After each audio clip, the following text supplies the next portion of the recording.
आज ऑनलाइन क्लासे আমরা আলোচনা করব লেখক মতি নন্দীর কোনি উপন্যাসের সপ্তম পরিচ্ছেদের শেষাংশ। এর আগে আমরা আলোচনা করেছি সপ্তম পরিচ্ছেদের প্রথম দিকের অংশ, তারপরে মাঝখানের অর্থাৎ মধ্যবর্তী অংশ। আজকের আলোচনা হবে শেষের দিকের অংশ। আমরা সপ্তম পরিচ্ছেদে এর আগে যতটা অংশ আলোচনা করে নিয়েছি তার সংক্ষেপে একটু আলোচনা করে নিই। তো বিষয়টা এরকম ছিল যে ক্ষিতিশ সিংহের তত্ত্বাবধানে কোনি সাঁতারে প্রশিক্ষণ নিচ্ছে।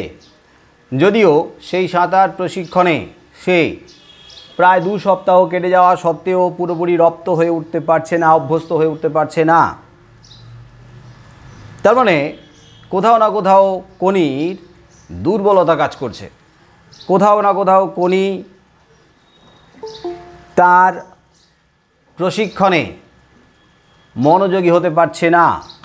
তার মানে বুঝতে হবে সে কেন অমনোযোগী, কেন সে পারছে না, কেন তার সামনে বাধা আসছে, বাধাগুলো কি।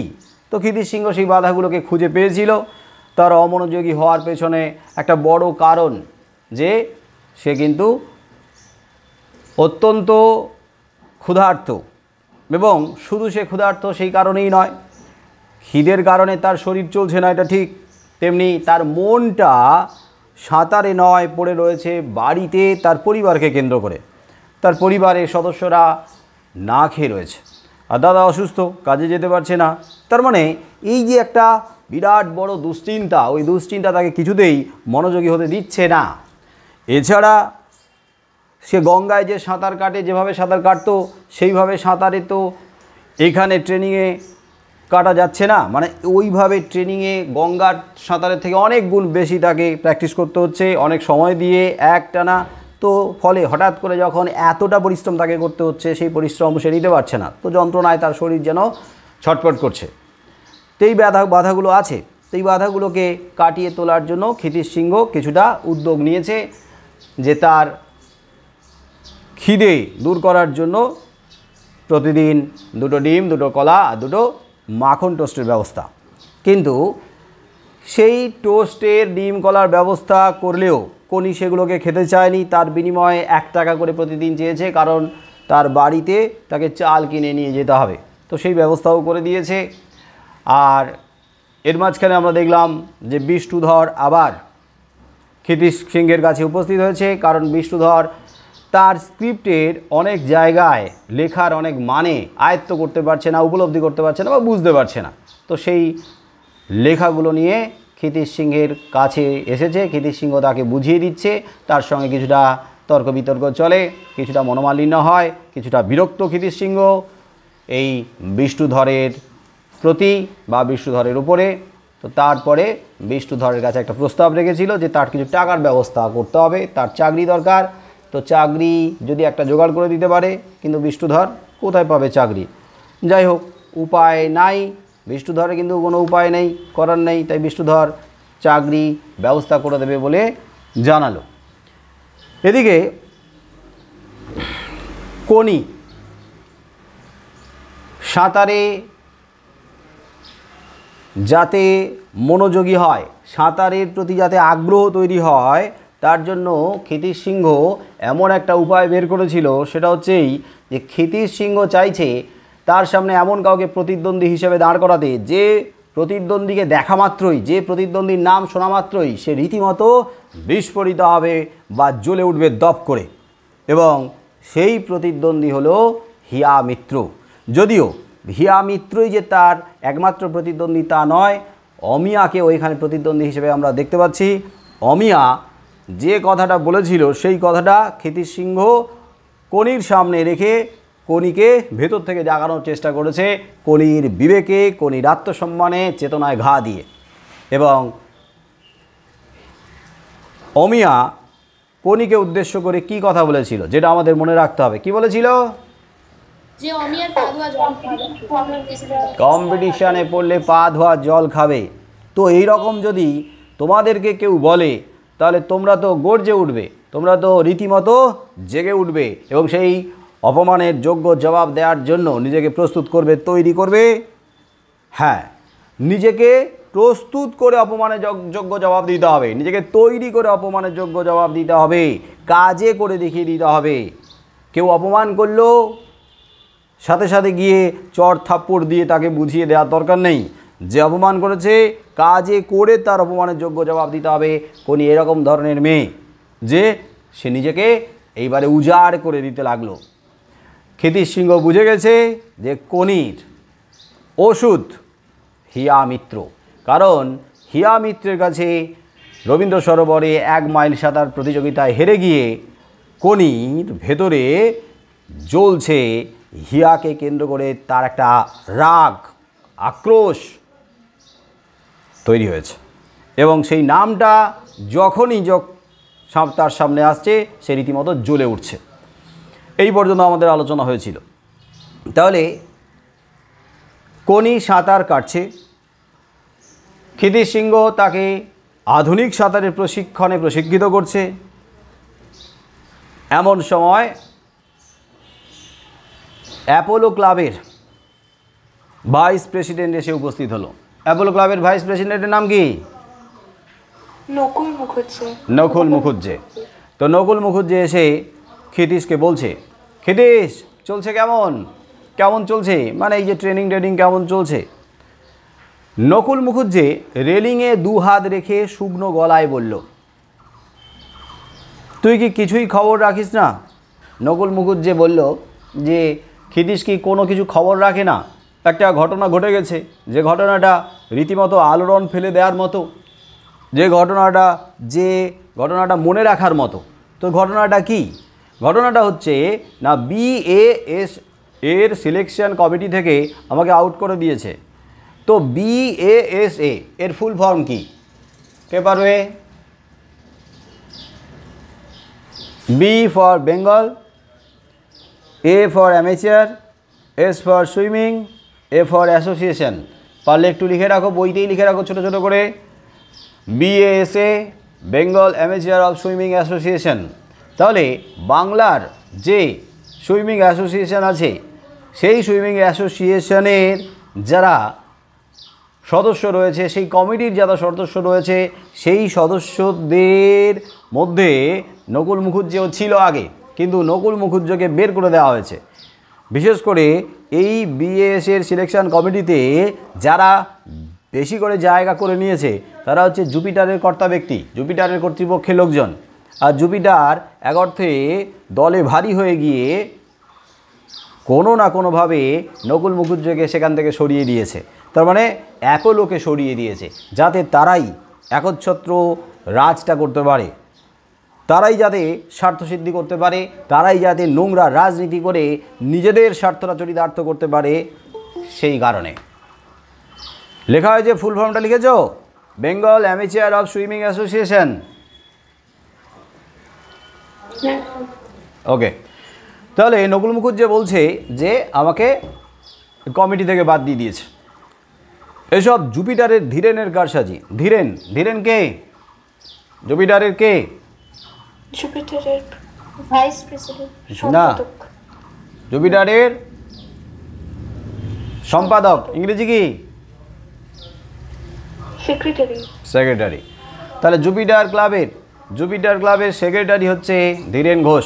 তো ধীরেন ঘোষের কারসাজি, ধীরেন ঘোষ কলকাঠি নেড়ে অন্যদেরকে উস্কে দলে ভারী করে ওই কমিটি থেকে বাদ দিয়ে দিয়েছে নকুল মুখুজ্জেকে, যাতে ওরা সহজে নিজেদের স্বার্থসিদ্ধি করতে পারে, কাজ হাসিল করতে পারে। এদিকে অ্যাপোলোর আর্থিক অবস্থাও ভালো নয়। একটা ক্লাবের যদি আর্থিক অবস্থা ভালো না হয়, ক্লাব তো সারা বছর ধরে নানা ধরনের উদ্যোগ নেয়, খেলাধুলার উদ্যোগ নেয়, সমাজ সেবামূলক উদ্যোগ নেয়। তাহলে সেই সমস্ত কাজ করতে গেলে, আয়োজন করতে গেলে তো টাকা পয়সা দরকার। টাকা পয়সার জন্য যদি সরকারিভাবে তারা সাহায্য পায়, তাহলে ক্লাব নিজেদের মতো করে নানা ধরনের ইভেন্ট রাখতে পারে, নানা ধরনের সমাজসেবামূলক কাজ করতে পারে, কিংবা যদি কোনো স্বেচ্ছাসেবী সংগঠন বা কোনো ব্যক্তি যদি ক্লাবকে ডোনেট করে বা ক্লাবকে দান করে, ক্লাব কিন্তু তাদের মতো করে ভালো কাজ করতে পারে। তার জন্য টাকা দরকার না। এখন অনেক ক্লাব এইভাবে সাহায্য পায়, আবার অনেক ক্লাব তারা ব্যক্তিগতভাবে উদ্যোগ নিয়ে আর্থিকভাবে সাহায্য করে, মানুষের পাশে থাকে। আবার দেখা যায় যারা ক্লাবের বিশেষ বিশেষ পদে বসে রয়েছে, ধরো প্রেসিডেন্টের, বড় সেক্রেটারির, তো এরকম বড় বড় পদে বসে রয়েছে, সাধারণত তারা সমাজের গণ্যমান্য ব্যক্তি। এছাড়াও দেখা যায় তারা সমাজের ধনী ব্যক্তিও হতে পারে।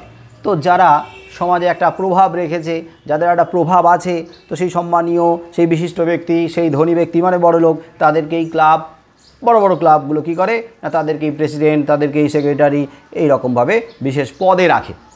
তার কারণ যাতে তাদের থেকে আর্থিক সাহায্য পায়, তার একটা ডোনেশন দেয়, যে ডোনেশনের উপরে ক্লাবের বিভিন্ন ধরনের কাজকর্ম চলতে পারে। তো অ্যাপোলোর আর্থিক অবস্থা দিনে দিনে খারাপ হচ্ছে, ভালো হচ্ছে না। কিন্তু জুপিটারের আর্থিক অবস্থা ভালো হওয়ার যথেষ্ট কারণ রয়েছে। তুলনায় অ্যাপোলোর থেকে জুপিটার একটু বেশি নাম করা, আর জুপিটারে যে সমস্ত ব্যক্তি যুক্ত আছে তারাও কিন্তু আর্থিক দিক থেকে রীতিমতো সচ্ছল। আর জুপিটারের যে প্রেসিডেন্ট সে তো তোমরা জানোই, কী নাম? বিনোদ ভর। তো বিনোদ ভর রাজনীতি করে। বিনোদ ভর এখন রাজনীতিতে কোন জায়গাতে রয়েছে? এমএলএ। তার মানে হ্যাঁ, তার মানে যথেষ্ট পয়সা টয়সা আছে, সরকারিভাবে সাহায্যও করতে পারবে। তো যাই হোক, ক্ষমতাবান লোক, অর্থ আছে হাতে, তো তাকেই রাখা আছে এখানে জুপিটারের প্রেসিডেন্ট হিসাবে। কিন্তু অ্যাপোলোতে বড় লোক কেউ প্রেসিডেন্ট এখনও পর্যন্ত নেই। অ্যাপোলোতে একজন প্রেসিডেন্ট আছে, কিন্তু সেই প্রেসিডেন্ট সামান্য টাকা দেয়, সেটাও আবার মাসে 500 টাকা, তাও আবার এককালীন দেয় না। তাকে অনেক বলে, অনেক অনুরোধ করে, রিকোয়েস্ট করে, অনেক বলার পরে হয়তো অল্প অল্প করে টাকা দেয়। তো এইভাবে কি আর ক্লাব চলতে পারে? অ্যাপোলোর এখন যে প্রেসিডেন্ট আছে সম্ভবত, কি নাম তার? বটু বাবু বলা হয়েছে। তো বেশি একটা টাকা দিতে পারছে না। নকুল মুখুজ্জে চাইছে যে পয়সাওয়ালা কেউ যদি অ্যাপোলোর প্রেসিডেন্ট হয় তাহলে খুব ভালো হয়। যাই হোক, এদিকে অ্যাপোলোর আর্থিক অবস্থা ভালো নয়। দু একটা টাকাওয়ালা লোক জোগাড় করে দিতে পারিস, প্রেসিডেন্ট করে রাখবো। প্রেসিডেন্ট করে রাখবে বলেছে দু একজন লোক, তার মানে প্রেসিডেন্ট একজনই প্রেসিডেন্ট হবে সেটা নাও হতে পারে, প্রেসিডেন্ট, ভাইস প্রেসিডেন্ট এরকম থাকতেই পারে। তো দু একজন যদি টাকাওয়ালা লোক, পয়সাওয়ালা লোক যদি জোগাড় করে দিতে পারে খিদিস, তাহলে ওদেরকে প্রেসিডেন্ট করে রাখবে। ওদের থেকে আর্থিক দিক থেকে যে সাহায্য পাবে, আর্থিক যে সাহায্য, সেই সাহায্য দ্বারা ক্লাবটাকে অনেক বেশি উন্নত করতে পারবে। খিদিসের হঠাৎ মনে পড়ে গেল বিষ্ণুধরকে। হ্যাঁ, এই জায়গাটা একটু মনে রাখবে যে খিদিস সিংহের সঙ্গে বিষ্ণুধরের তো পরিচয় আছে। বিষ্ণুধর যথেষ্ট পয়সাওয়ালা লোক। বিষ্ণুধর রাজনীতিতে আসতে চাইছে, বিশেষ করে খেলাধুলাকে কেন্দ্র করে এগোতে চাইছে। আমরা এর আগে দেখলাম নেতাজি বালক সংঘের উদ্যোগে যে হাঁটা প্রতিযোগিতার আয়োজন করা হয়েছিল, সেই প্রতিযোগিতায় বিষ্ণুধর কী করেছিল? টাকা দিয়েছিল তো প্রতিযোগিতার আয়োজন করার জন্য, এবং সেখানেই সে নিজে প্রেসিডেন্ট হয়ে বক্তৃতা দিচ্ছিল। তার মানে বিষ্ণুধরের কাজকর্ম, তার উদ্দেশ্য, তার গতিবিধি এগুলো কিন্তু খিদিস সিংহ জানতো। তাহলে হঠাৎ খিদিস সিংহের মনে পড়ে গেল বিষ্ণুধরকে, বলল চেষ্টা করব। কিন্তু এক কথাতে কেন বলল না যে আমি বিষ্ণুধরকে ব্যবস্থা করে দিচ্ছি? কেন সেই মুহূর্তে খুলে বলল না? চেষ্টা করব কেন বলল? এটাও কিন্তু মাথায় রাখতে হবে।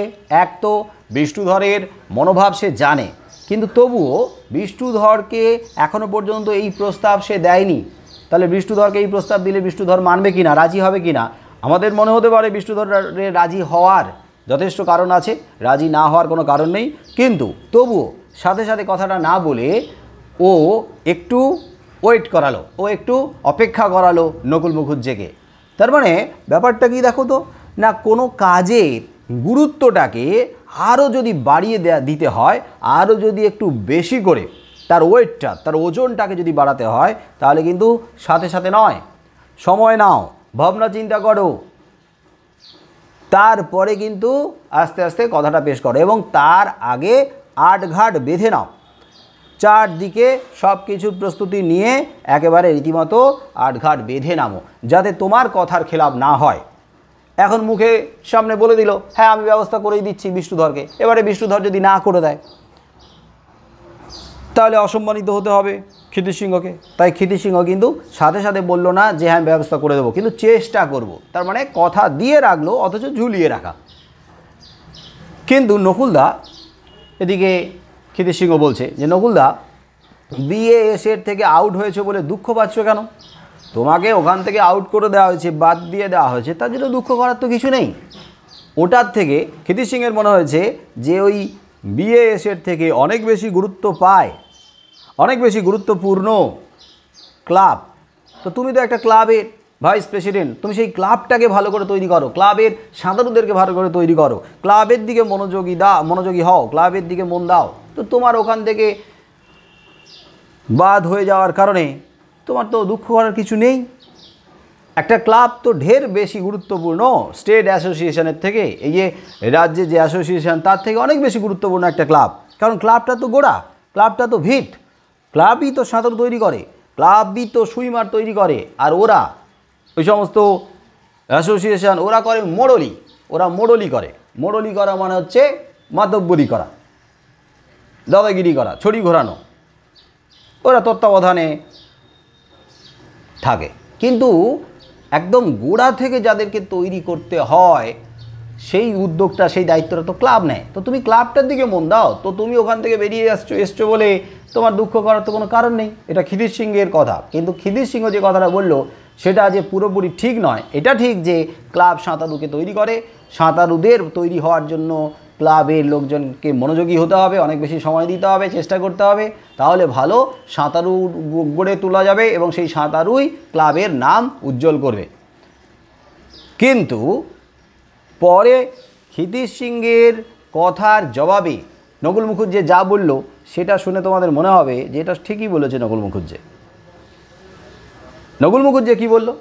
কিন্তু মোড়লদের দলাদলি, ঝগড়া, প্রতিপত্তির লোভ সুইমারের জীবন শেষ করে দিতে পারে। কি এটা তো ঠিকই, তো এটা তো মানো তোমরা, এটা তো মানো। একটা খেলোয়াড়ের কথা শুধু নয়, খেলার জগতের কথা হচ্ছে না, তো যে কোনো জায়গাতে যে সমস্ত স্টেটের কমিটিগুলো রয়েছে, যে সমস্ত সংগঠনগুলো রয়েছে, তো তাদের মধ্যে যদি দলাদলি তৈরি হয়, তাদের মধ্যে যদি গ্রুপবাজি তৈরি হয়, তারা যদি ওই সংকীর্ণ রাজনীতি করে, তাহলে কি হচ্ছে না, তাহলে আলটিমেটলি যে সেই খেলোয়াড়ের জীবন কিন্তু নষ্ট হয়ে যায়, খেলোয়াড়ের ভবিষ্যৎ কিন্তু অন্ধকারে চলে যায়, খেলোয়াড়ের প্রতিভা অচিরেই নষ্ট হয়ে যায়। তাহলে একটা ক্লাব ঢের বেশি গুরুত্বপূর্ণ স্টেট অ্যাসোসিয়েশনের থেকে, এটা ক্ষিতিশ সিংহের ধারণা। কিন্তু নকুল মুখুজ্জের কথা হচ্ছে যে ক্লাবের একটা গুরুত্ব আছে, অবশ্যই গুরুত্ব আছে, কিন্তু এই যে মোড়ল যারা, তারা তো মোড়লি করে কি করে, নিজেদের মধ্যে মোড়লি করে, দলাদলি করে, ঝগড়াঝাড়ি করে, গ্রুপবাজি করে ওই সুইমারের যে জীবন, সেই জীবনটাকে শেষ করে দিতে পারে। তার মানে ওরা যদি স্বচ্ছ না হয়, ওখানে যদি ভালো ভালো লোক না থাকে, ওখানে যদি নিঃস্বার্থ ব্যক্তি না থাকে, তাহলে সুইমারের এমনকি যে কোনো খেলোয়াড়ের জীবন নষ্ট হয়, বরবাদ হয়ে যেতে পারে। নকুল মুখুজ্জে হেসে উঠে বলল, জেনে রাখ, এবার অ্যাপোলোর কেউ বেঙ্গল টিমে আসছে না, এবার অ্যাপোলোর কেউ বেঙ্গল টিমে আসছে না, শুধু ওই দুটো মেয়ে ছাড়া। কোন দুটো মেয়ের কথা বলা হয়েছে? হ্যাঁ, অমিয়া আর বেলা এখনও অ্যাপোলোতে আছে। যদিও আমরা এর আগে শুনেছি যে অমিয়া বলেছে যে যেখানে খিদ্দা আছে, মানে ক্ষিতিশ সিংহ আছে, সেখানে তারা থাকবে না, সে থাকবে না, সামনের বছর জুপিটার ফিরে যাবে। কিন্তু এই বছর বেঙ্গলের টিমে যদি অ্যাপোলোর থেকে কারা চান্স পায়, কেউ চান্স পায়, তাহলে বুঝতে হবে ওই দুটো মেয়ে, এছাড়া ওরা কাউকে চান্স দেবে না। কারণ ওখানে আমি থাকলে হয়তো চান্স পাওয়ার একটা ব্যাপার ছিল, আমি হয়তো জোরালোভাবে আওয়াজ তুলতাম আমাদের পক্ষ হয়ে, কিন্তু আমাকে তো বের করে দিয়েছে। তো ফলে শুধু ওই দুটো মেয়ের একটু ট্যালেন্ট আছে, ওই দুটো মেয়ে চান্স পেতে পারে, আর কেউ কিন্তু অ্যাপোলো থেকে চান্স পাবে না। আঙুল দিয়ে সে অমিয়া আর বেলাকে দেখালো। ওরা মানে অমিয়া আর বেলা, ওরা জেনে রাখ সামনের বছরই জুপিটারে ফিরে যাচ্ছে। ওরা ভালো খেলে, ভালো সুইমার, কিন্তু ওরা তো এখানে থাকবে না। এবছর কোনো রকমভাবে আমাদের দলে থাকবে, আমাদের টিমে থাকবে, ক্লাবে থাকবে, পরের বছর ফিরে যাচ্ছে। তো তার মানে কি, পরের বছর থেকে অ্যাপোলো থেকে কেউ আর বেঙ্গল টিমে থাকছেই না। তাহলে অ্যাপোলো থেকে কেন কেউ বেঙ্গল টিমে থাকছে না, বোঝা গেল ব্যাপারটা? ওই বিএএসের যে কমিটি, ওখানে যেহেতু জুপিটারের লোকজন বেশি, অ্যাপোলোর কেউ থাকলো না, তাই অ্যাপোলোর থেকে কাউকেই কিন্তু বেঙ্গল টিমে রাখা হবে না ইচ্ছাকৃতভাবে, ষড়যন্ত্র করে। নকুল মুখুজ্জে চলে যাওয়ার পর ক্ষিতীশ আবার কনির দিকে মন দিল। কনি সাঁতার কাটছে, ওকে অতিরিক্ত আরও 1 ঘন্টা সাঁতার কাটতে হবে, তো সেই সাঁতার কেটে চলেছে ওর ইনস্ট্রাকশানে, ওর নির্দেশ মতো। তো কনি আবার সাঁতার কাটছে, ক্ষিতীশ সিংহ কনির সাঁতারের দিকে মন দিল এবং বলে দিচ্ছে যে হাঁটু ভেঙে পায়ের পাড়ি। কিভাবে পায়ের পাড়ি দিতে হবে, এতক্ষণ আমরা দেখেছিলাম যে হাতের পাড়ি কিভাবে দিতে হয় সেটা বুঝিয়েছিল, কিভাবে নিঃশ্বাস নিতে হবে সেটা বুঝিয়েছিল, কিভাবে মাথাটাকে ঘোরাতে হবে সেটা বুঝিয়েছিল, মাথাটাকে কিভাবে রাখতে হবে সেটা বলেছিল, কাঁধটাকে কিভাবে রাখতে হবে সেটা বলেছিল, পুরো শরীরটা কিভাবে থাকবে সেটাও বলেছিল। কিন্তু পায়ের কথাটা বলা হয়নি। এখন আমরা দেখছি পায়ের পাড়ির কথা বলা হয়েছে। তার মানে যে উত্তরটা তোমরা লিখবে, ক্ষিতীশ সিংহের তত্ত্বাবধানে সাঁতারের যে প্রশিক্ষণ কনি পাচ্ছিল বা কনি নিচ্ছিল, সে কিভাবে প্রশিক্ষিত হচ্ছিল, কিভাবে তাকে প্রশিক্ষণ দেওয়া হচ্ছিল, তো সেটা লিখতে গিয়ে হাত, পা, মাথা, কাঁধ, পুরো শরীর, নিঃশ্বাস নেওয়ার ভঙ্গি সবই তোমাদের লিখতে হবে। এখন পায়ের পাড়ি দেওয়ার কথা বলা হয়েছে, পাটাকে কিভাবে ও চালাবে। না, হাঁটু ভেঙে পায়ের পাড়ি, যখন পায়ের পাড়িটা, পায়ে জলটা ঠেলবে তখন হাঁটুটাকে ভাঙতে হবে। হাঁটু ভেঙে, পাটা একদম স্ট্রেট থাকবে না, হাঁটুটাকে ভেঙে তারপরে জলে পাটাকে ঠেলতে হবে। বলে দিয়েছি না, পা যখন পিছনে ঠেলবি তখন হাঁটু ভাঙবে, তাহলে হাঁটু ভেঙে আবার পেছনের দিকে পাটাকে ঠেলা হবে, মানে জল ঠেলা হবে। ওঠার সময় সোজা উঠবে, যখন আবার পাটাকে ওঠাবে তখন কিন্তু সোজা উঠবে, তখন হাঁটু ভাঙবে না, কারণ হাঁটু ভেঙে জোরে জলের দিকে কিক করবে, ধাক্কা দেবে পা দিয়ে।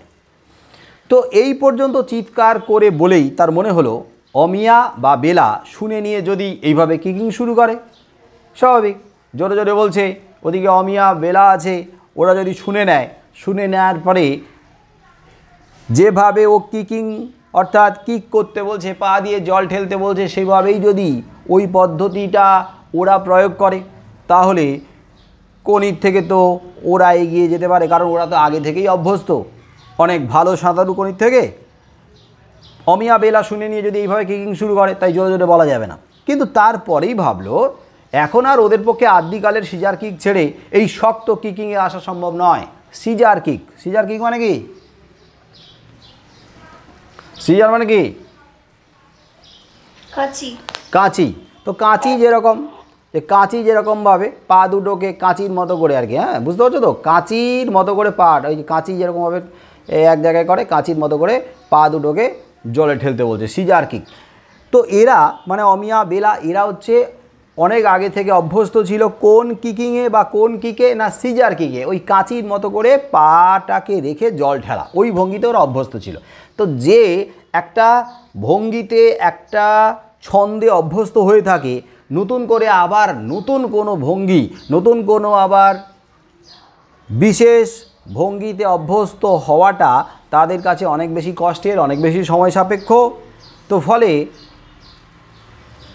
ক্ষিতীশ সিংহ ভাবলো যে ওরা যদি সেই আদিকালের মানে অনেক আগে থেকে করে আসা সিজার কিক ছেড়ে দিয়ে এখন নতুন কিকিংয়ে অভ্যস্ত হতে চায়, অভ্যস্ত হতে পারবে না, পারবে না, ওদের কাছে এটা সত্যি সম্ভব নয়, অসম্ভব। তো তাহলে শুনে নিয়ে ওরা হরিচরণকে বলে দিতে পারে, এটাও তো হতে পারে যে হরিচরণের চর হিসেবে ওরা কাজ করছে, ওরা গিয়ে হয়তো হরিচরণকে বলে দিল যে খিদ্দা এইরকমভাবে শেখাচ্ছে, তা হরিচরণ ওই কিকিংটা শিখে নিয়ে তো অন্যদেরকে ওর ক্লাবের মানে জুপিটারের অন্যান্যদেরকে ওইভাবে পদ্ধতিতে শেখাতে পারে। যাই হোক, তো এইভাবে ক্ষিতীশ সিংহ ট্রেনিং দিয়ে চলেছে। কিন্তু এখন তার মনে হলো না, জোরে জোরে আর চিৎকার করে করে বলা যাবে না, শুনে নিতে পারে। তখন হাত নেড়ে ক্ষিতীশ কনিকে ডাকলো, কনিকে ডাকলো, কনি এদিকে আয়। পাড়ের কাছাকাছি আসতেই ঝুঁকে ফিসফিস করে বলল। কনি যখন পাড়ের কাছাকাছি এলো তখন চুপচাপ মানে আস্তে আস্তে বলে দিল ফিসফিস করে যে যা বলছিলুম হচ্ছে না কেন? তোকে যেভাবে বলছিলাম, যে পদ্ধতিতে সাঁতার কাটতে বলছিলাম, সেই পদ্ধতিতে তুই সাঁতার কাটছিস না কেন? সেভাবে তোর হচ্ছে না কেন? ভালো করে শোন। গোড়ালিটা টান টান থাকবে, গোড়ালিটাকে টান টান করে রাখবি, টান টান গোড়ালিটা, পায়ের গোড়ালি যেন টান টান থাকে। দেখিয়েও দিল যে এইরকম পিছন দিকে টান করে রাখবি, গোড়ালিটাকে এইরকমভাবে টান করে রাখবি পেছনের দিকে। আর কিক করার সময় যতটা না নিচের দিকে, মানে নিচের দিকে যতটা না কিক করবি, জলে যতটা না লাথি মারবি নিচের দিকে, তার থেকে কিন্তু পেছনের দিকে ধাক্কা হবে বেশি। তার মানে জলে পায়ে ধাক্কা দিতে বললো নিচের দিকে নয়, পেছনের দিকে, সোজা পেছনের দিকে ধাক্কাটা জোরে দিতে বললো, আর গোড়ালিটাকে টান টান করে রাখতে বললো। আর এই পদ্ধতিতে সাঁতার কেটে, এইভাবে সোলান্ডার সাঁতার কেটে 4টে গোল্ড জিতেছে টোকিওতে।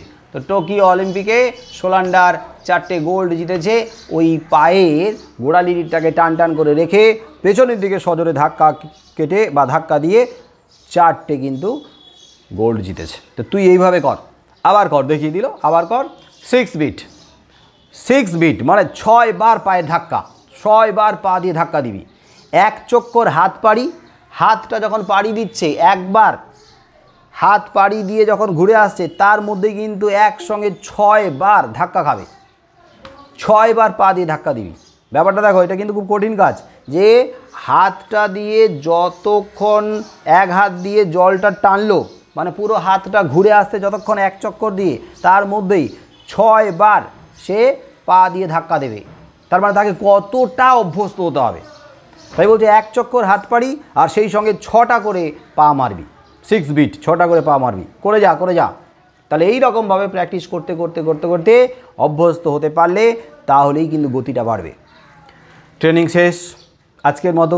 কত ঘন্টা ট্রেনিং করলো আজকে? 6:30 থেকে 8:30 তো তার ট্রেনিং টাইম ছিলই, 2 ঘন্টা। অতিরিক্ত তাকে আরও 1 ঘন্টা ট্রেনিং করতে হলো, কারণ রোজ তাকে টিফিনের পরিবর্তে 1 টাকা করে দেবে। এই কারণেই, কারণ 3 ঘন্টা একটানা সে প্র্যাকটিস করেছে। ট্রেনিং শেষে ফেরার পথে ক্ষিতীশ জিজ্ঞাসা করলো, তো দাদার খবর কী রে? দাদার খবর টবর নেওয়া হয়নি অনেক দিন, তো দাদা কী করছে টরছে, কেমন আছে, কী বৃত্তান্ত, খবর জানতে চাইলো। আসতে বলিস একদিন, তুই তো ট্রেনিং করছিস ভালোই, তো আস্তে আস্তে তোর অগ্রগতি হচ্ছে, তো দেখুক দাদা এসে একবার দেখুক বোন কীভাবে ট্রেনিং করছে, দেখে যাক কেমন তুই শিখছিস, তো একবার আসতে বলিস। কোনি কোনো জবাব দিল না। তার কারণ তার দাদার আসার মতো অবস্থা নেই, তার দাদা অসুস্থ, শয্যাশায়ী। কিন্তু এ কথা এর আগে কোনি ক্ষিতীশের কাছে উচ্চারণ করেনি, বলেনি। আজকে যখন শুনলো দাদার কথা উঠলো, তখনও চুপ করে গেল। আর ক্ষিতীশ লক্ষ্য করলো ওর মুখটা কেমন যেন করুণ আর গম্ভীর হয়ে উঠলো, ওর মুখটা যেন কেমন একটা করুণ ভাব মুখের মধ্যে, গম্ভীর হয়ে উঠেছে, চুপ করে গেছে। তার মানে একটা কষ্ট, একটা যন্ত্রণা, একটা দুঃখ তাকে হঠাৎ করে থমথমে করে দিল, করুণ মুখ গম্ভীর হয়ে গেল। এবং আস্তে আস্তে বলল যে দাদার অসুখ হয়েছে, 2 দিন কাজে যায়নি। দাদার নাম কি? কমল পাল। অসুখ হয়েছে, কিসে ভুগছে? ইনফ্লুয়েঞ্জা। হ্যাঁ, দাদার অসুখ হয়েছে, 2 দিন কাজে যায়নি। তো যখন শুনলো ক্ষিতীশ, তখন তার দাদাকে দেখতে যাওয়ার ইচ্ছা পোষণ করলো, দেখতে যাওয়ার কথা বললো। তাহলে তো দেখতে যেতে হয়, একদিন অসুস্থ, 2 দিন কাজে যায়নি, তাহলে ঠিক আছে দেখতে যাব। আচ্ছা, পরে একদিন দেখতে যাব। আর শোন, আজ বিকেলে তোর ওজনটা নেব, তোর ওজনটা কত, তোর ওজনটা বাড়ানোর দরকার আছে, কিভাবে বাড়ানো হবে, কী বৃত্তান্ত, ওজনটা কত সেটা না জানলে তো সম্ভব নয়। তো বিকেলবেলা আসবি, তো ওজনটা আগে নিয়ে নেব। এবার থেকে এক্সারসাইজ শুরু করতে হবে, শুধুমাত্র সাঁতার কাটলেই হবে না, সাঁতার যাতে আরও ভালো কাটতে পারিস তার জন্য এক্সারসাইজ করতে হবে। শরীরের যে সক্ষমতা, হ্যাঁ, সেই সক্ষমতাটা তো বাড়াতে হবে না, পরিশ্রম করতে হবে, এক্সারসাইজ করতে হবে, মাসল অনেক বেশি শক্ত করতে হবে। তো যাই হোক, এক্সারসাইজ শুরু করতে হবে, আর খাওয়াও বাড়াতে হবে। ওর যা চেহারা, ওর যা শরীর, তাতে তো হবে না। আর দুবেলা তো ঠিকমতো খেতেই পায় না, ভাতই খেতে পায় না, ভালো ভালো খাওয়ার তো দরকার, কিন্তু সেই খাবারগুলো পাচ্ছেই না। তাই খাবারটাও ঠিকঠাক করে বাড়াতে হবে। ট্রেনিং চার্ট, কীভাবে ট্রেনিং করবি সেটা একটা চার্ট তৈরি করতে হবে, ডায়েট চার্ট তৈরি করতে হবে, কী কী খাওয়া দরকার, কী কী খাওয়া দরকার নেই সেগুলো বাদ দিতে হবে, একটা ডায়েট চার্ট তৈরি করতে হবে। হ্যাঁ, খেলোয়াড়দের এই সমস্ত একটা সিস্টেমেটিক ওয়েতে যেতে হয়, শুধু খেলোয়াড়দের নয়, স্টুডেন্টদেরও, ছাত্রছাত্রীদেরও। কারণ তোমরাও তো পড়াশোনা করছো, পড়াশোনা মানে হচ্ছে একটা মাথার উপরে একটা এক্সেসিভ চাপ তৈরি হয়, কখনো রাত জাগতে হচ্ছে, কখনো একটানা বসে থাকতে হচ্ছে, কখনো নানা বিষয়ের পড়াগুলো তৈরি করতে হচ্ছে, মাথায় রাখতে হচ্ছে, মুখস্থ করতে হচ্ছে, উত্তর তৈরি করতে হচ্ছে, পড়া দিতে হচ্ছে, এক্সেসিভ একটা চাপ তৈরি হয়। তো সেই চাপের কারণে কী হয়, নানা ধরনের শারীরিক অসুবিধা তৈরি হতে থাকে। তো স্বাভাবিকভাবে মাসে 2 মাসে 6 মাসে একবার করে তো চেক আপ করা দরকার আছে। কোথায় আমরা চেক আপ করি, কোথায় আমরা টেস্ট করি? কিছুই করি না। আমরা আমাদের মতো ঘরোয়া একটা পদ্ধতি দিয়ে গিয়ে নিয়ে যাই, এই খাওয়া দাওয়া কর, ভালো করে ঘুমা, এইরকমভাবেই। কিন্তু একটা নির্দিষ্ট পদ্ধতিতে প্রত্যেকেরই এগোনো উচিত। অনেকের দেখবে শরীর খুব উইক হয়ে যাচ্ছে, মাথা টাথা ঘুরছে, চোখ টোক অন্ধকার, ধোঁয়া ধোঁয়া হয়ে আসছে, বসতে পারছে না পড়তে, অনেক রকমের সমস্যা তৈরি হয়। তো সেগুলো একটু দেখা উচিত। কিন্তু আমাদের মতো বাড়িতে আমরা অতটা সজাগ নই, সচেতন নই। আর সজাগ সচেতন হলেও সময়ও কোথায়, আমরা ছেড়ে দিই উপরওয়ালার উপরে। যাই হোক, একজন খেলোয়াড়কে মাথা খাটাতে হচ্ছে, পরিশ্রম করতে হচ্ছে, তাহলে তার ঠিকমতো ট্রেনিং চার্ট থাকা দরকার, ডায়েট চার্ট থাকা দরকার। এগুলো সে তৈরি করে নেবে। ভিটামিন কী কী লাগবে সেটা ডাক্তারের সঙ্গে কথা বলে ঠিক করবে। তোমাদেরও তো ভিটামিন দরকার নেই? কোন ভিটামিন দরকার সেটা ডাক্তার ভালো বলে দিতে পারবে। কিন্তু ডাক্তারকে কজন আর দেখায়? একটা অনীহা আমাদের মধ্যে আছে, আবার ডাক্তার দেখাবো, আবার ডাক্তারের কাছে যাব, হ্যাঁ কী ভিটামিন খাবো, ঠিকই তো আছি, ভালোই তো আছি, শরীর টরীর তো ঠিকই আছে, তেমন কোনো অসুবিধা নেই। যখন আমরা খুব অসুবিধায় পড়ি, যখন আমরা একেবারে কি বলবো, মানে বিছানা শয্যা আর উঠতে পারছি না, তখন আমরা ডাক্তারের কাছে যাই। কিন্তু এটা হওয়া উচিত নয়। সুস্থ আছি, ভালো আছি, সেই সময়ও আমাদের উচিত একবার করে চেক আপ করে রাখা। যাই হোক, তো হিমোগ্লোবিনের লেভেলটা যদি টেস্ট করাতে পারি, তো হিমোগ্লোবিনের লেভেলটা যদি কমে যায় তাহলে উইকনেসটা আসে, তো সেটাও টেস্ট করাতে হবে। তো এইভাবে কনির সঙ্গে কথা বলতে বলতে ক্ষিতীশ সিংহ এগোচ্ছে।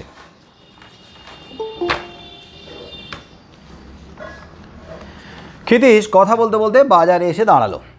দুজনের মধ্যে কথোপকথন হচ্ছে। ক্ষিতীশ বাজারে এসে দাঁড়ালো। বাজারে এসে একটা টাকা কনির হাতে দিয়ে বাজারের দিকে এগিয়ে এগোচ্ছে। ওই একটা টাকা দিল তার প্রতিদিনের টিফিন খাওয়ার বদলে। কিন্তু টিফিন তো আর কনি খাবে না, ওই 1 টাকাতে চাল কিনবে। তো এগোচ্ছে, এমন সময় কনি ডাকলো। কারণ কনির 1 টাকাতে হচ্ছে না, 1 টাকাতে বাড়িতে চাল কিনে নিয়ে যাওয়ার মতো ওই 1 টাকা যথেষ্ট নয়। তো সে এখন অনুরোধ করবে যাতে আরও 2 টাকা দেয়।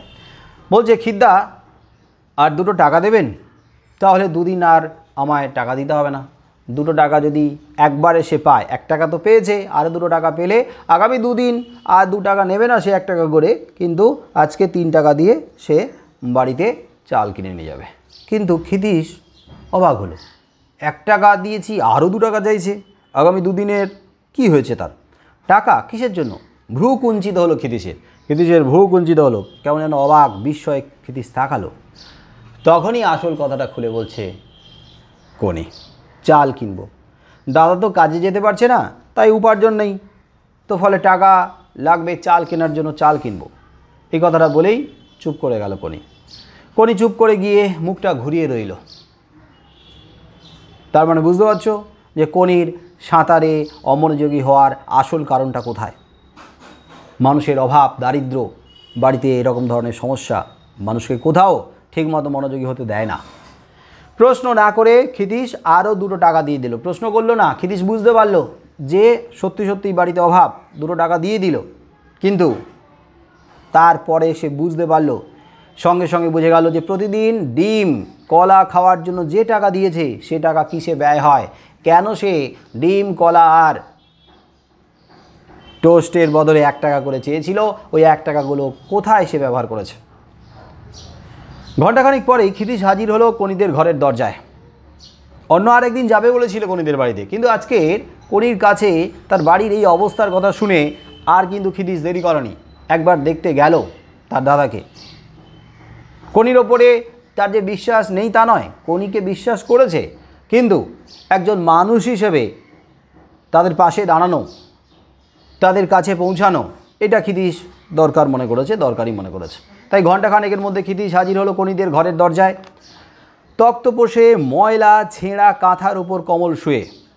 একটা তক্তপোষ, তক্তাতে তৈরি মানে খাট, তার উপরে ছেঁড়া কাঁথা, সে ছেঁড়া কাঁথার উপরে কমল শুয়ে রয়েছে, এক দৃষ্টে জানলার বাইরের দিকে তাকিয়ে রয়েছে। কমল বুঝতে পেরেছে যে তার বেশি দিন আর আয়ু নেই, সে আর বেশি দিন বাঁচবে না।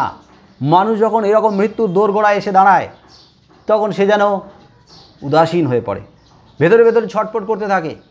বাইরের এই যে দুনিয়াটা তার সামনে যেন একটা নতুন দিগন্ত উন্মোচিত করে দেয়। তার মনে হয় যে আর দুদণ্ড যদি বাঁচতে পারতাম। এক দৃষ্টিতে তাকিয়ে রয়েছে বাইরের দিকে, অবাক দৃষ্টিতে। কী সুন্দর এই পৃথিবী, অকালে চলে যেতে হবে একটা মানুষকে। এই কথাটা বলছি আমি, আর এই মুহূর্তে চারদিকের পরিস্থিতির কথাটা ভাবছি।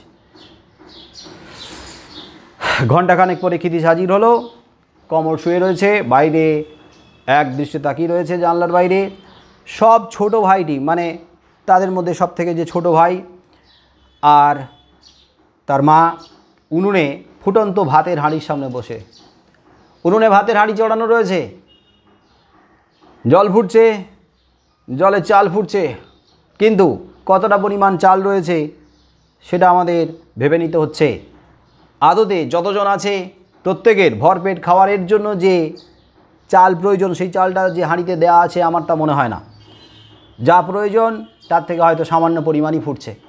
যাই হোক, ফুটন্ত ভাত হাঁড়ির মধ্যে, হাঁড়ি চড়ানো রয়েছে উনুনে। ভাইটা বসে রয়েছে, কখন ভাতের হাঁড়িটা নামবে আর এক মুঠো খাবে। এই যে ভাতের যে মর্ম, এরাই বুঝতে পারে, এরাই উপলব্ধি করতে পারে।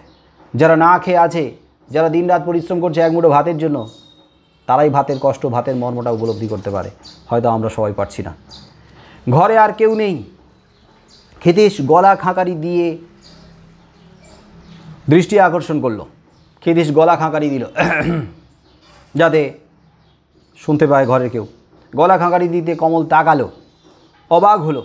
অবাক তো হবেই, কারণ এর আগে ক্ষিতীশ সিংহ বাড়িতে এসেছিল, তা আবার কদিনের মধ্যেই এসেছে, তো অবাক হবে। আবার হঠাৎ করে এসেছে, আগে থেকে বলে নয়, আগে থেকে জানান দিয়ে নয়, তো অবাক তো হবে কেন এসেছে, কী ব্যাপার। এবং উঠে বসতে গিয়ে দুর্বলতার জন্য টলে পড়ে গেল। শরীরটা এতটা দুর্বল, উঠে বসছিল কিন্তু টলে পড়ে গেল। আসুন, কমল বলল। একটু আগেই কনি বলছিল আপনি একদিন আসবেন। ও কনি আগে চলে এসেছে, এসেই বলেছিল একদিন আসবে। তার মানে সেই মতো ভেবে রেখেছে কমল যে আজকের নয়, পরে কোনো একদিন আসবে। কিন্তু হঠাৎ করে আজকেরই চলে আসছে, সেটা তো বুঝতে পারেনি, তাই অবাক হয়েছে। কি আর দেখবেন আমায়? হ্যাঁ, আমার আর দেখার কিছু নেই, আমি তো আর বাঁচব কি না ঠিক নেই। কমল চট করে তার মায়ের দিকে তাকিয়ে নিয়ে গলা নামিয়ে বলল, যাতে মা শুনতে না পায় সন্তানের এই অবস্থা। তারপরে যদি সন্তান নিজের মুখেই বলে যে আমি শেষ হয়ে গেছি, আমার আর বাঁচার কোনো উপায় নেই, আমি বোধহয় আর বাঁচব না, একথা যদি মা শুনতে পায় কোনো মা, তাহলে সেই মা সহ্য করতে পারবে না। তাই মায়ের দিকে তাকিয়ে দেখলো যে মা অন্যমনস্ক। তারপরে নিচু গলায় একটু চাপা স্বরে বলল, দেখার আর কিছু নেই, আমাকে কি আর দেখবেন, আমি ফিনিশ হয়ে গেছি, আমি একদম ফিনিশ, আমি একদম শেষ হয়ে গেছি, এখান থেকে আর বেঁচে ফিরে আসার উপায় আমার নাই। ক্ষিতীশ তক্তপোষের ধার ঘেঁষে দাঁড়ালো। ক্ষিতীশ দাঁড়িয়ে রয়েছে তক্তপোষের ধারে। জিজ্ঞেস করলো, কী হয়েছে? ইনফ্লুয়েঞ্জা? তো ইনফ্লুয়েঞ্জাটাকে তোমরা মাথায় রাখবে, মনে রাখবে যে কমল পাল ইনফ্লুয়েঞ্জাতে ভুগছে। মজা পাওয়ার ভঙ্গিতে হেসে কমল মাথা হেলিয়ে বলল। কমল এই সিরিয়াস মুহূর্তে, এই গম্ভীর মুহূর্তে ব্যাপারটাকে হালকা করার জন্য মজা করলো, আর মজা পাওয়ার ভঙ্গিতে হেসে মাথা হেলিয়ে বলল, হ্যাঁ, আপনি কিন্তু বেশিক্ষণ বসবেন না, কারণ ইনফ্লুয়েঞ্জা ছোঁয়াচে রোগ, তো আমার থেকে আপনারও ছড়িয়ে পড়তে পারে। কিন্তু মজা করেই বলল। ক্ষিতীশ বলছে, ওষুধ খাচ্ছ? কমল প্রশ্নটা এড়িয়ে গিয়ে বলল। তার প্রশ্নটা কেন এড়িয়ে গেল বলো তো, কেন এড়িয়ে গেল? রাইট, কারণ সে ওষুধ খাচ্ছে না, খাওয়ারই পয়সা নেই, ভাত খাওয়ারই পয়সা নেই, চাল কেনারই পয়সা নেই, আর ওষুধ কী করে খাবে? তাই কমল পাল প্রশ্নটা এড়িয়ে গেল।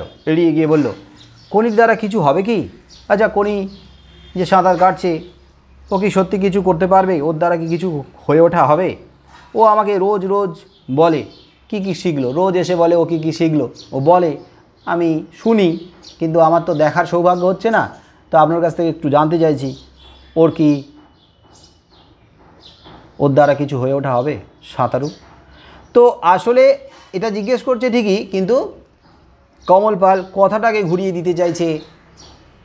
কমল ক্ষিতীশের কথাটাকে অন্যদিকে ঘুরিয়ে দিয়ে ওকে অন্যভাবে ব্যস্ত রাখার চেষ্টা করতে চাইছে। বলছে ও আমাকে রোজ বলে কী কী শিখলো, খুব রোখা মেয়ে, রোখা মেয়ে মানে এক রোখা, জেদি, মানে যেটা করবে ভাবে সেটা করবেই, যদি বলে করব তাহলে করবেই, এক রোখা জেদি মেয়ে। ওকে দিয়ে যদি করাতে পারেন, ওকে দিয়ে যদি কোনো কাজ করাতে পারেন, বিশেষ করে ওকে যদি এই যে সাঁতারটা, ও সাঁতার কাটে, গঙ্গায় সাঁতার কাটে, তো কিন্তু ওর মধ্যে জেদ আছে, চেষ্টা আছে, পরিশ্রম করতে পারে, তো ওকে দিয়ে যদি কিছু করাতে পারেন, ওর যদি একটা ভবিষ্যৎ যদি গড়ে দিতে পারেন। আমিও তো সাঁতারু হতে চাইছিলাম, কিন্তু আমার দ্বারা সম্ভব হয়ে ওটা হলো না, তো ওর যদি ভবিষ্যৎ একটা আপনি তৈরি করে দিতে পারেন। ক্ষিতীশ বলছে হবে।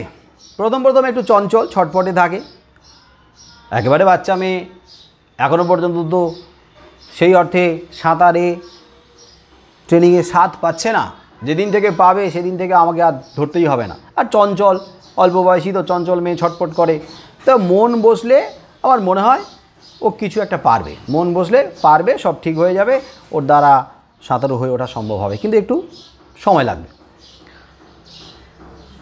কমল বলছে একটা ভাইকে চায়ের দোকানের কাজে দিয়েছি, আমার তো এই অবস্থা, কি করে সংসার চলবে?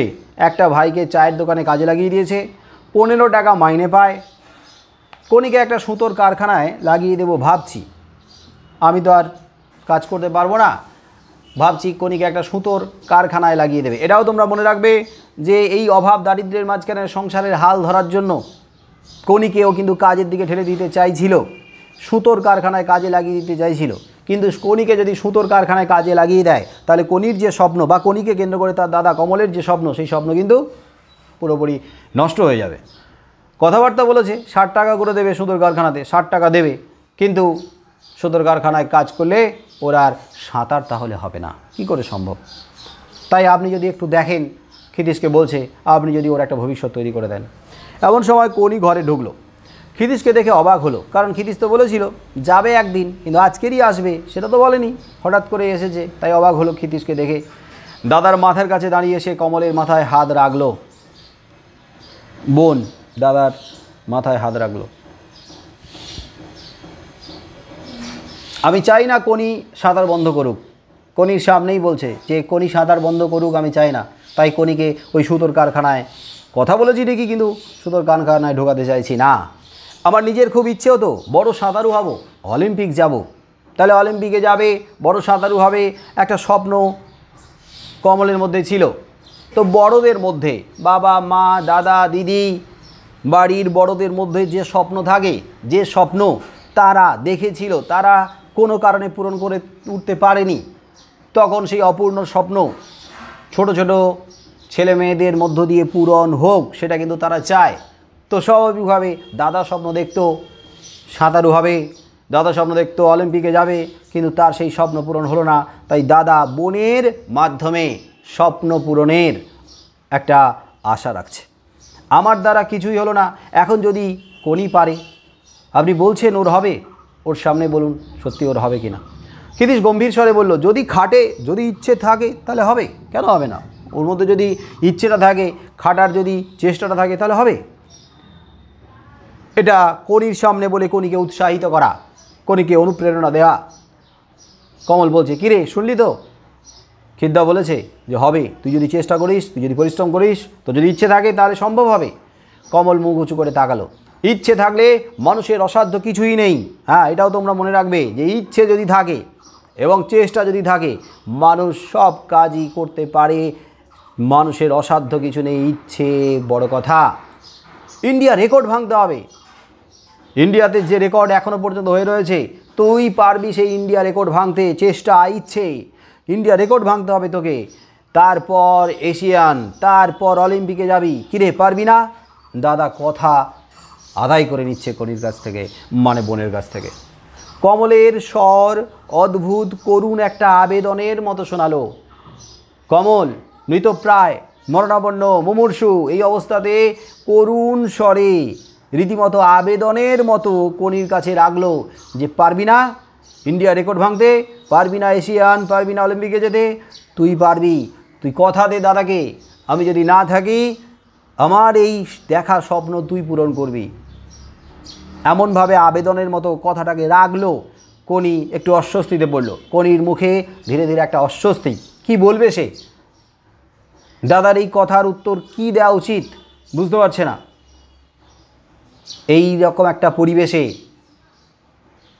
ঘরের মধ্যে একটা নিস্তব্ধতা, তারপর চাপা একটা ভয় ফুটে উঠল কনির মধ্যে, একটা চাপা ভয় যে সত্যি সে পারবে কিনা, সত্যি সে দাদার এই স্বপ্নকে পূরণ করতে পারবে কিনা, তার দ্বারা সম্ভব কিনা।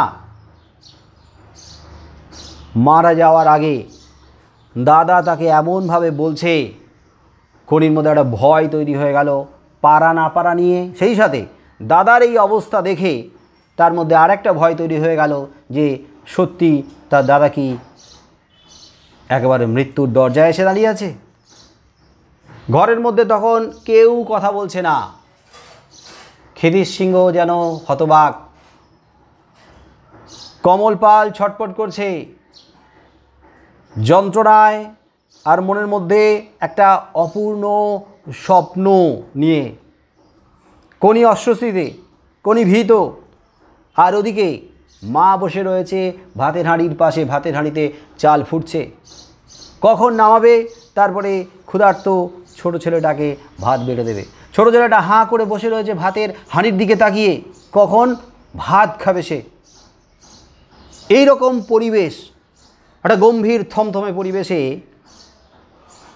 সবাই চুপ, একটা শান্ত নিস্তব্ধ পরিবেশ। আর এই নিস্তব্ধ শান্ত পরিবেশে একটা শব্দ সব কিছু শব্দকে ছাড়িয়ে উঠেছে, ছাপিয়ে উঠেছে। কি শব্দ? হাঁড়িতে ভাত ফোটার শব্দ। হাঁড়িতে ভাত ফুটছে টকবক করে, সেই ভাত ফোটার শব্দ। সেই শব্দটা শুধু সেই মুহূর্তে একমাত্র জীবন্ত ব্যাপার। সমস্ত কিছুকে ছাড়িয়ে একটা শব্দ, ফুটন্ত ভাতের শব্দ, টকবগিয়ে ভাত ফুটছে, সেই শব্দটাই শুধু জীবন্ত হয়ে উঠছে।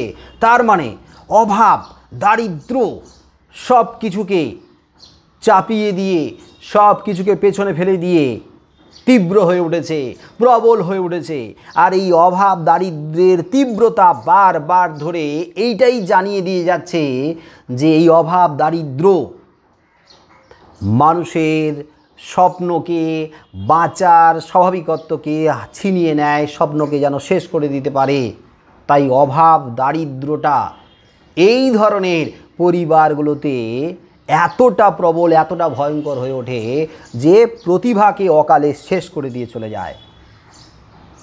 কমল আবার বলল, পারবি না? যতই অসুবিধা থাকুক, যতই সমস্যা থাকুক, যতই আমি অসুস্থ হই, এমনকি আমি যদি মারাও যাই, অভাব দারিদ্র যাই আসুক না কেন, যত বাধা আসুক না কেন, সব কিছুকে সরিয়ে দিয়ে তুই এই দাদার স্বপ্নটাকে পূরণ করতে পারবি না? তাহলে কনি এই মুহূর্তে এইরকম পরিবেশে দাঁড়িয়ে অনেক বেশি মনের দিক থেকে দৃঢ়চেতা হয়ে উঠল, প্রবল করে তুলল তার মনের সেই দৃঢ়তাটাকে। কনি আস্তে আস্তে মাথা হেলিয়ে দিল। তাহলে মাথা হেলিয়ে সে কি বলল, কি জানান দিল?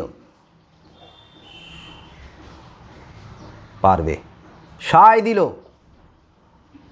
পারবে। এবং এই রকম অবস্থায় দেওয়া কথাটা যখন সে রাখবে, তাকে রাখতে হবে আগামী দিনে যত অসুবিধা আসুক, যত বাধা আসুক না কেন, যত সমস্যা আসুক না কেন, সব কিছু বাধা অসুবিধা সমস্যাকে সরিয়ে দিয়ে তার দেওয়া কথা, দাদাকে দেওয়া তার কথা রাখার জন্য সে সব কিছুকে একদিকে আর তার দেওয়া কথাটাকে রাখার জন্য তার লক্ষ্যটাকে একদিকে করবেই। তার মানে একটা মানুষ যখন মনের দিক থেকে পুরোপুরি সিদ্ধান্তটা নিয়ে নেয়, তখন কোনো বাধা তার কাছে বাধা হতে পারে না, অভাব দারিদ্রও নয়। তার মানে একদিকে স্বপ্ন আর একদিকে অভাব দারিদ্র, এই রকম একটা অবস্থার মধ্যে দ্বন্দ্ব তৈরি করে ফেলেছে।